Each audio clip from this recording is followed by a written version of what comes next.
السلام عليكم ومرحبا بكم معايا من جديد. معكم ليلى. كنتمنى ان شاء الله هذا الفيديو يلقاكم وانتم بكل خير وباحسن صحه وعافيه. اليوم ان شاء الله غادي نحضروا بيتزا بطريقه جديده وكذلك صوص جديد كتجي رائعه والذ ما يكون بعجين جد ناجح كيجي مقرمش. فكنتمنى الا كنتو اول مره كتشاهدوا هذا الفيديو كنقول لكم مرحبا بكم والف مرحبا. انضموا للقناه بالضغط على زر الاشتراك الاحمر اسفل الفيديو وفعلوا الجرس اللي تكون جنب كلمه الاشتراك باش دائما توصلوا بجديد الفيديوهات. بسم الله على بركة الله. نبداو بالمكونات والطريقة. تابعوا معايا الفيديو للاخير وفرجة ممتعة. اذا المكونات اللي غادي نحتاجو لتحضير هاد البيتزا، فاول حاجه غادي نبداو بها هي تحضير العجين. فعندي هنايا 200 غرام ديال الدقيق الابيض مع 100 غرام ديال الدقيق القمح الصلب اللي هو الفينو. ممكن تعوضوه بالدقيق القمح الكامل الا بغيتو، غير هو ما يكونش فيه النخاله اولا الرده. عندي قليل من الملح، قليل من السكر، خميره ديال العجين اللي كتكون على هذا الشكل. غادي نسمها بشويه ديال الزعتر وغادي نسمها بهذا الخليط ديال التوابل اللي كيكون خاصه بالعجين. بالنسبه لهذا الخليط ديال التوابل كتلقاوها في كارفور، المكان اللي كيتباع فيه العطريه، وما غاليش بزاف، تقريبا كدير شي 9 دراهم وشي حاجه، يعني شي 10 دراهم. وفيها واحد المكونات اللي هما رائعين، يعني فيها الطماطم المجففه، فيها البصل، الريحان، كلشي يعني خليط ما بين التوابل رائعين. كنتمنى انكم تجربوه لانه فعلا زوين بزاف.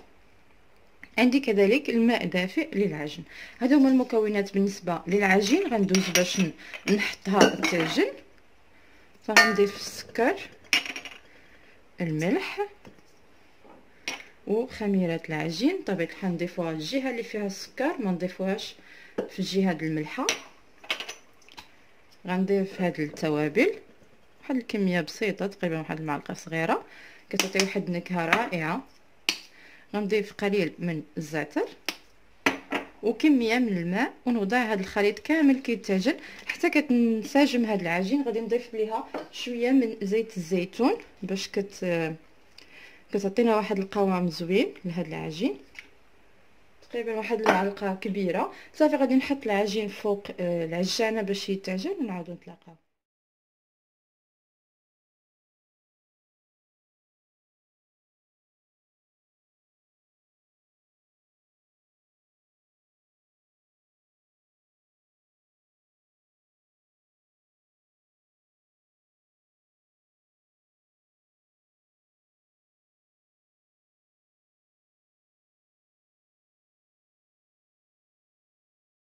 فهانتوما كيف كتشوفوا من بعد ما كتعجن العجين كندهنوا على الوجه ديالها بشويه ديال زيت الزيتون وغادي نغطيوها ونخليوها حتى كتخمر تماما وندوزو باش نحضروا الاشياء اللي غادي نعمروا في هذه البيتزا. اذا بالنسبه للعماره اللي غادي نستعمل انا اليوم واللي اختاريت انني نعمر بها هذه البيتزا كتبقى اختياري، يعني ممكن تضيفوا اي اضافات حبيتوها غير ما تكتروش، يعني تخليو هاد المقادير اللي غادي نعطيكم وتضيفوا يا اما معاها الدجاج هكذا طريفات وتصوتيهم غير في شويه ديال زيت العود والملحه والابزار، او لا ممكن كذلك تضيفوا حتى الكريفيت نفس الشيء، تصوتيهم فوق مقلاة ديروا فيهم شويه ديال الزيت ديال الزيتون والملح والابزار فقط. او الا حبيتوا تاخذوا علبه من التونه وتصفيوها من الزيت وديروها هكذا من الفوق. بالنسبه لي انا غادي نستعمل واحد الصوص اللي هي غادي ندير بها هذه البيتزا، صوص جديده ما عمري خدمتها معكم في القناه، اللي هي صلصه البيستو. هذه عوض ما غاديش نستعمل اليوم صلصه ديال الطماطم، غادي نستعمل صلصه البيستو. بالنسبه لهاد صلصه البيستو كتباع هكذا واجده، هاد لا مارك ديال كارفور، راها زوينه وبنينه وفي نفس الوقت ما غالياش، يعني تقريبا كدير شي 20 درهم بحال هكذا. وقرعه راها كبيره، يعني فيها 190 غرام، يعني تدي لكم مده طويله. بالنسبه لي حبيت نحضر معكم هذا الصوص بيستو في المنزل، غير هو ما تلقاش الريحان، تلقاه دائما مجفف، لكن حنا خصنا الريحان طري باش نقدروا نحضروا هذه الصلصه. فإنفو نلقاها ان شاء الله وغادي نحضرها معكم. فبالنسبه للصوص غادي نستعمل هذه صلصه البيستو وغادي نضيف لها القليل من كريمه ديال الطهي، غادي نخلطهم بجوج بهم هادو باش غادي نطهنوا لاباط ديالنا. وبالنسبه للعماره غادي نحتاج الطماطم الصغيره، دابا راه متواجده في السوق بكثره، فكنقطعوها على جوج على هذا الشكل. وغادي نستعمل كذلك القرعه الخضراء. بالنسبه للقرعه الخضراء انا ما طيبتهاش وانما مقطعه رقيق جدا جدا، يعني بحيث انه ملي غادي تدخل مع العجين في الفران غادي تطيب وتصبح جاهزه. غادي نحتاج هنايا الكميه من الجبن. انا استخدمت الجبن الموتزاريلا وجبن كذلك الاصفر ايضا، ممكن تستخدموا فقط الجبن الموتزاريلا اي حاجه حبيتو. وللتنسيم غادي نستعمل هذا الزعتر، وغادي نستعمل القليل من البهارات الايطاليه حتى هي موجوده في كارفور وما غالياش، تقريبا نفس الثمن، كدير شي 10 11 درهم. غادي نرشها غير من الفوق، هذه كتغنينا على اننا نسمو اولا نديروا العطريه لهاد الخضر ديالنا. هادو هما المكونات، وندوزو باش نطلقوا العجين ونعمروا البيتزا ديالنا. فانتما كيف كتشوفوا هاي العجين خمرات وضاعف الحجم ديالها. انا غادي نستعمل جوج ديال البيتزات الصغار، وانتم تقدروا ديروها كامله في الطاوه ديال الفرن اولا في صفيحه الفرن بشكل كبير. فغادي نقسم العجين على جوج، وغادي نبدا كنطلق اول كره من العجين. بطبيعه الحال كنستعينوا بالدقيق، انا استعملت الدقيق الفينو كيعطينا واحد القرمشه زوينه في العجين. فغادي نعطيوها شكل دائري،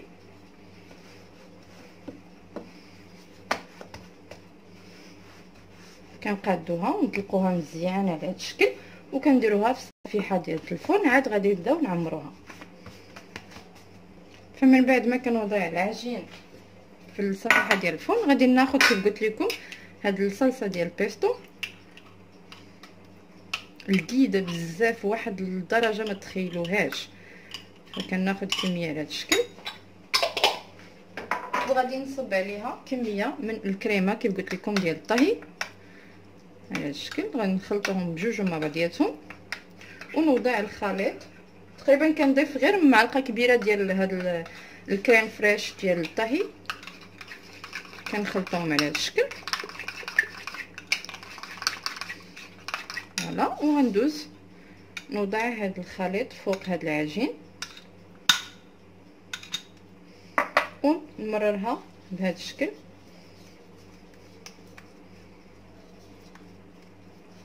على العجين كامل. بالنسبه لي العجين انا ما تكيتوش لانه ديجا طلقتها رقيقه، فالعجين ما غاديش يتنفخ بزاف. اما الا درتو العجين غليظ فمن الافضل انكم تبيكيو بالفورشيط باش ما كيجيش غليظ بزاف. فوالا، دابا غادي نستف هذيك الطماطم والقرعه الخضراء على هذا الشكل. نخلي واحد ليسباس باش نوضع الطماطم ما بيناتهم. صدقوني هاد البيتزا غتعجبكم بزاف بزاف. وهكذا في وجبات العشاء ملي نبغيو نحضروا بيتزا خفيفه فكتكون سهله اننا نحضروها. ثم غنوضع الطماطم على هذا الشكل.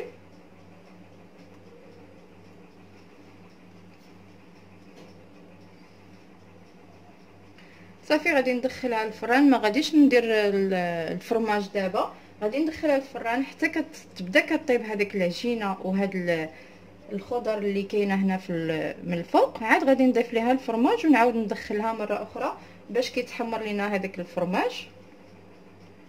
طبيعه الحال على عافيه مهيله باش كطيب على خاطرها. ونعاودو نتلاقاو ان شاء الله باش نشوفوها في الشكل النهائي ديالها. نسيت ما ضفتش هاد العطريه على الشكل. هاد العطريه الايطاليه راه كاين فيها الملح، بنحاولوا اننا ما نضيفوش الملح في هاد الخضر، وقليل من الزعتر حتى هي على الشكل. صافي وغادي ندخلهم للفران. فوالا، اذا كيف كتشوفوا فهذا هو الشكل النهائي ديال البيتزا اللي حضرنا اليوم بصوص البيستو. كتجي رائعه وكتجي فيها واحد الريحه ملي كتكون كطيب رائعه. كنتمنى انكم تجربوها. فانتم كيف كتشوفوا العجين كيجي ناجح 100%. فإلا عجبكم الفيديو ديال اليوم وعجبتكم الوصفه ديال اليوم ما تبخلوش عليا بلي لايك وتبارطاجيو ما بين اهل الاصدقاء ديالكم، كذلك في مواقع التواصل الاجتماعي. ولا كنتم مازال ما اشتركتوش بالقناه تشتركوا بالضغط على زر الاشتراك الاحمر اسفل الفيديو وفعلوا الجرس باش دائما توصلوا بجديد الفيديوهات. شكرا بزاف على المتابعه ديالكم، الى وصفه قادمه وفيديو قادم باذن الله.